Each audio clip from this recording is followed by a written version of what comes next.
राशियों का हाल और अब हम जानेंगे आज के महा उपाय के बारे में। आज गंगा सप्तमी है, तो आचार्य जी इस बारे में आज आपको बताएंगे।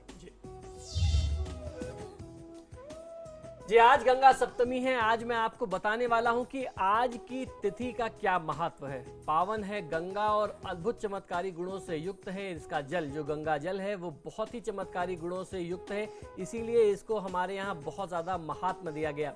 पतित पावनी माँ गंगा की जो लहरें हैं, वैसे तो हर दिन जात पात धर्म आदि से उठ करके, उनके भेद से उठ करके लोगों के पाप धोती हैं, किंतु कुछ विशेष तिथियां हैं इस जल में जो समाहित हो जाती हैं, उसके एक ऐसी कल्याणदायी शक्ति और बढ़ जाती है इस विशेष तिथि में, जिससे होता है मनुष्य जन्म धन्य।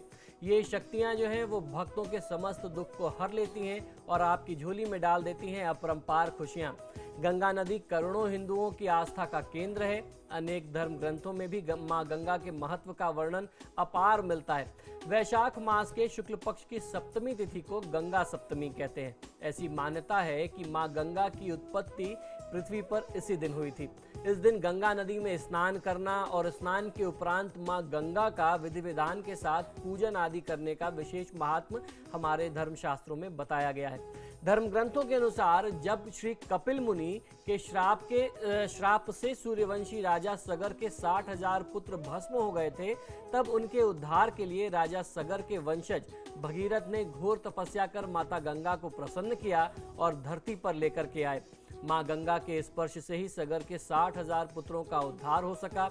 मां गंगा को हमारे शास्त्रों में मोक्षदायिनी भी कहा गया है। तो आज की तिथि का सबसे बड़ा लाभ यह है कि यदि आपसे संभव हो सके तो आपको अपने स्नान में गंगा जल का प्रयोग करना चाहिए। या तो आप मां गंगा में जाकर के स्नान कर लें, एक पवित्र डुबकी लगा लें, और यदि आप ऐसा नहीं कर सकते तो अपने घर में स्नान के जल में थोड़ा सा गंगा जल मिला करके यदि आप स्नान करते हैं और उसके बाद किसी ब्राह्मण को मां गंगा के अंश के साथ साथ आपको 2 अंश निकालने हैं। जो अन्न का दान हम लोग करते हैं, तो आपको आज की तिथि में 2 अंश निकालने होंगे। एक ब्राह्मण देवता का, क्योंकि आज की जो तिथि है वो बहुत ही पवित्र तिथि है और हर तिथि पे दान का अलग महात्मा है, तो आप ब्राह्मण देवता के दान का अंश अलग से देंगे और उतने ही बराबर का अंश जो है मां गंगा के निमित्त आप उस ब्राह्मण देवता को दें।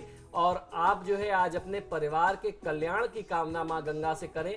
तो यदि आप इस तरीके से आज की तिथि का लाभ लेते हैं और आज की तिथि को धार्मिक अनुष्ठानों के साथ व्यतीत करते हैं, तो मां गंगा आपके सभी कष्ट दुख दूर करेंगी और आपके परिवार को मिलेगी निरोगी काया, और उसके साथ साथ धन ऐश्वर्य की प्राप्ति भी बहुत अच्छे से होती रहेगी। तो बिल्कुल हमारी भी यही कामना है कि मां गंगा के आशीर्वाद से सभी के कष्ट दूर हो, सभी का जीवन सुखमय व्यतीत हो। आचार्य जी, आप हमारे स्टूडियो में आए, बहुत बहुत धन्यवाद आपका। आज के लिए आपके सितारे में फिलहाल इतना ही। कल फिर हम आपसे मिलेंगे। खबरों के लिए देखते रहिए समाचार प्लस।